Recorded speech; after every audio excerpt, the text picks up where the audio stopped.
Hey, how's it going? It's Sebastian Cruz here, head coach of the Elite Physique Academy. Welcome to another video. Today we're going to be checking out Joshua Weissman's Shepherd's Pie. Now, you know how this goes. We got big YouTuber, fine dining chef, and recipe where a whole lot could go wrong.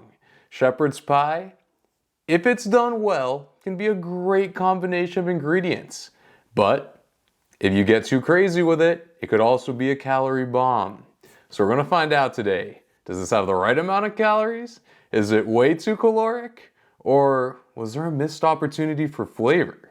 Really doubt it's the last one, but we're going to find out right now. So let's get right into it. But the goal of mine, I want it to be the easiest possible one that you can make that maximizes its flavor as much as possible. That's my goal today. And for those of you who don't know what shepherd's pie is, it's basically a very basic meat mince filling, which is then coated in mashed potatoes, topped with cheese, and broiled to crispy, cheesy perfection. So with all that said, let's make this, shall we? So I like that, to be honest. I want my stuff to be easy to make. That's pretty much the top priority. I'm not making anything that takes forever. Flavor is good too, to an extent. Not if it's gonna cost me like hundreds and hundreds of extra calories, but I like that criteria, Josh. I'm right there with you. You haven't lost me yet. Okay, so making shepherd's pie should be relatively quick and easy, so there might be some room to make it a little extra special. Let's first start off with a simple mashed potato topping. Get yourself 2.5 pounds or 1,200 grams of russet potatoes, give those guys a rinse, and take off their little jackets. And by that I mean, peel them. Weird joke. It's like a jacket, because, yeah. Then cut your potatoes in half lengthwise, then in half again lengthwise, then cut across those 2/4 to get roughly 1-inch sized cubes. Dump all of your potatoes into a medium-sized pot, add enough water to cover your potatoes, season it generously with salt to taste, and place it on a stove over medium-high heat. Now as soon as those reach a boil, let them, boil for 7 to 10 minutes, or until your potatoes are easily pierced with a fork, but not, complete mush. Now drain your titers, then in a separate small sauce pot add half a cup or 115 grams of unsalted butter. Bro, like potatoes are nice, plain potatoes, satiating, filling for the calories, not too crazy on their own. But 400 calories of butter, if I heard him correctly, like 400 or 500? Good Lord, like what? Who needs that much butter for, it's mashed potatoes, it's not mashed butter. Like, are you serious? That would have more butter calories than potato probably. Whew. And half a cup or 120 milliliters of whole milk. Place it on the stove set to medium heat just until the butter is melted and the mixture is steamy hot. Now from here, obviously you can mash your potatoes with a hand masher, but for shepherd's pie you really want a fine mash. That's why I like to use this potato ricer here, which you can find in the links in the description. Then all you really need to do is toss in your cooked potatoes, close the latch, and push to get your tasty potato fluff poop stuff. Now repeat that until you've mashed all of your potatoes, and from there you're gonna add your hot, melty, buttery milk mixture, stir that in nicely, then finish it with a 1/3 cup or 85 grams of creme fraiche, stir it together again, and lastly half a cup or 75 grams of grated Gruyere cheese. Season that to taste with salt and pepper, and mix until everything is thoroughly combined and you get a nice homogenized. Are you seeing this right now? Like, are you serious? So let's just, for those not keeping track, like 500 calories of butter, 100 to 200 calories of milk, another couple hundred calories of sour cream or creme fraiche or whatever, then like another couple hundred calories of cheese. This isn't mashed potatoes, guys. Like, this is mashed dairy products that conveniently has potatoes. Like, this is nuts. Like, this does not count as mashed potatoes. No way, no how. Listen, I've never made mashed potatoes this indulgent, and I can make pretty good mashed potatoes, and I know Josh can too. This is way overkill. Way overkill. Like, there's still a whole other pie, and these mashed potatoes might have enough calories for a whole meal for a few people. Like, good Lord. later. Now, to build the shepherd to your pie, you must first choose your meat. Personally, I like the ground beef version, but it'd be a whole lot cooler if you ground it yourself. So here I have roughly 1.5 pounds of beef chuck roast, which I sliced into nice long strips. Like you see here, it's just a little easier to feed to your grinder. Additionally, I also have about 6 ounces of a nice smoky bacon, chopped into nice half-inch pieces. Then just toss your beef and bacon together and simply run it through a meat grinder. I really like this attachment that I have for my stand mixer. It's like $50 and it really gets the job done pretty quickly. And if you want to grind your own, there will be a link in the description for that. Otherwise, you can just use pre-ground meat, and Papa will only judge you a little bit. Now, once you've got your ground meat, give it a nice kneading, just like a piece of dough, to emulsify it a little with the fat. Then get yourself a nice pan or medium-sized pot. All right, so just for those keeping track, the potatoes already dug a massive hole, and when it came to the beef, he took not the worst cut, but certainly a beef that had fat. You saw those white parts, and then he mixed in bacon. Like, potatoes, beef, like, it's only downhill from here, I guess. Like, this is already gonna be a calorie disaster. That over medium-high heat until extremely hot with no oil in the pan. We want it nice. Good. Add in your good. beef. Press it in and let it sit and sear for about 3 minutes. Does not need oil. Then flip it like a giant burger patty to reveal a beautifully browned crust. Then repeat that on the other side. Now once you've seared both sides, get a handheld masher and mash the beef to get it as finely as you can, like you see here. Then let that continue to cook over medium-high heat. Now during this time you're going to see a lot of liquid come out. Then the liquid will evaporate, and finally you'll be left with that is fat. The water in there will evaporate, but a lot of the liquid you see there is fat. Like, thank goodness he didn't say to put oil in there, because this has a lot of fat. That's good. Season it to taste with salt and pepper and let it fry in its own fat until it's nice and evenly browned. Yes, there is a whole technique to cook ground beef beautifully. Now dump out all of your beef and place it to the side. Then add a tablespoon of butter to your pan. Heat it over medium heat until the butter is melted and bubbling. Raise your hand if you think this pan needed fat in it after what just transpired. I'll wait. All right, that's what I thought. Most unnecessary 100 calories of butter ever.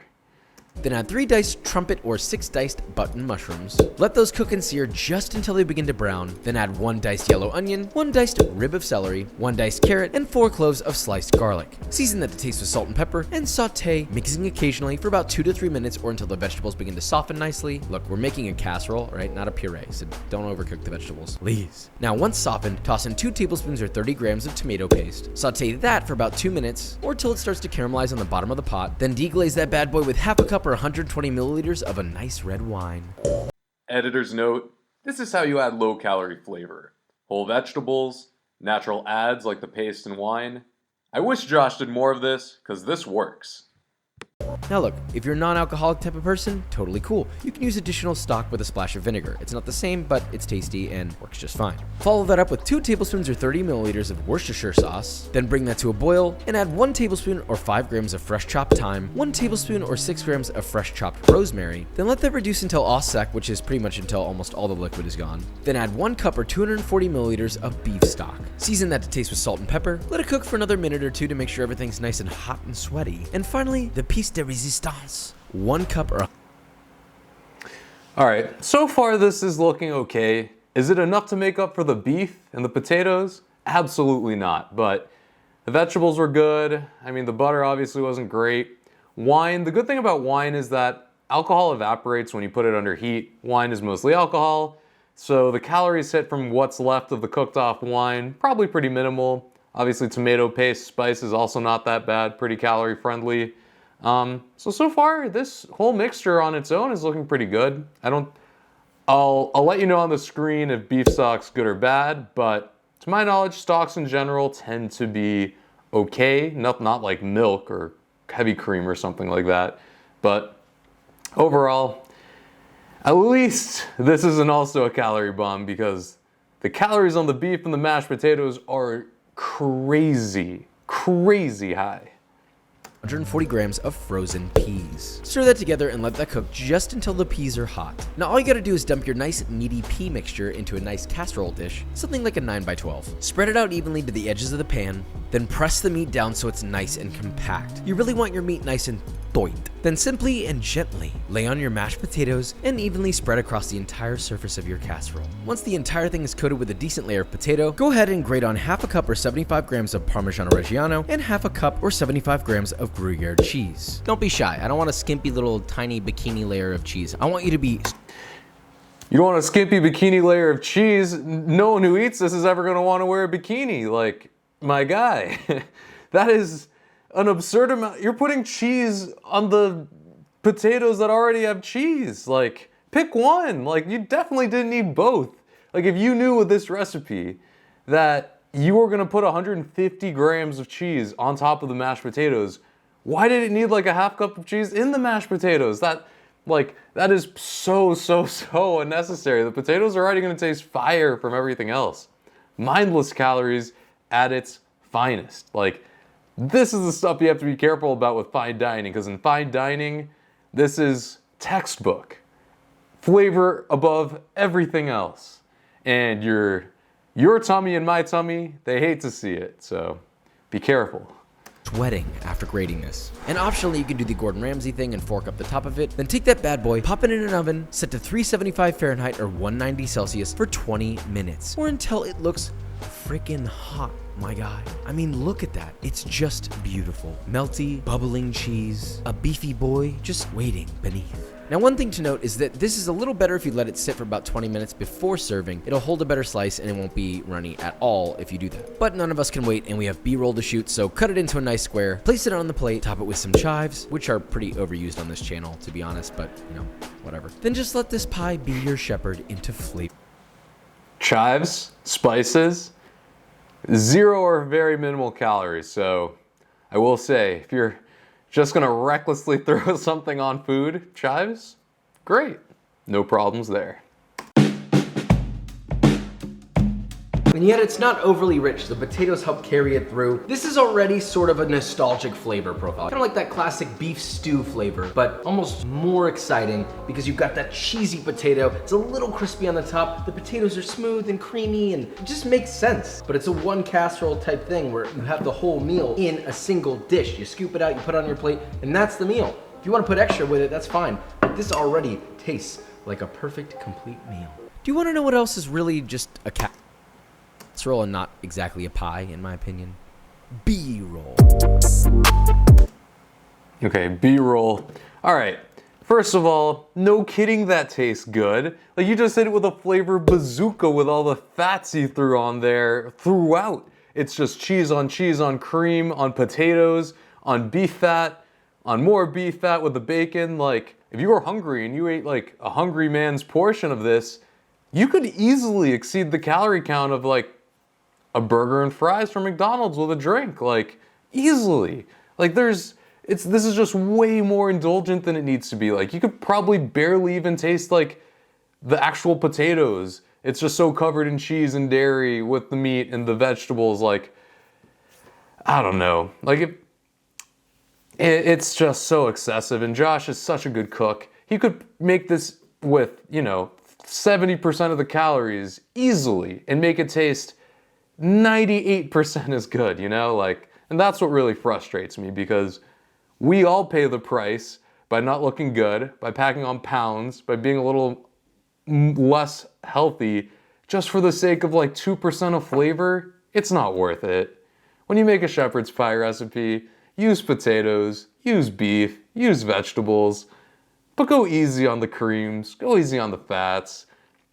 When you get used to that, you're gonna enjoy the flavors of each ingredient more. You're gonna be healthier. You're not gonna put on additional weight. Your weight's gonna you're gonna be able to maintain a much better body weight, and your taste buds really aren't gonna suffer. They're really not. There's enough good stuff there. Anyways, that's the takeaway. I always don't like to do it, but it's important to show that fine dining is really just calories on calories, because it's flavor above all else. Our day-to-day cooking should not be flavor above all else. It should be the right energy, the right nutrients, and make it sustainable, make it easy. I'll give him that. If this is easy for him, then good. It's great when our cooking is easy. That's it for the video. Thank you for tuning in. Let me know if you want to see another Josh Wiseman video. Comment if you do. Really appreciate you watching this. Please like if you enjoyed, subscribe if you don't want to miss out, and yeah, I'll catch you guys for the next video. Take care.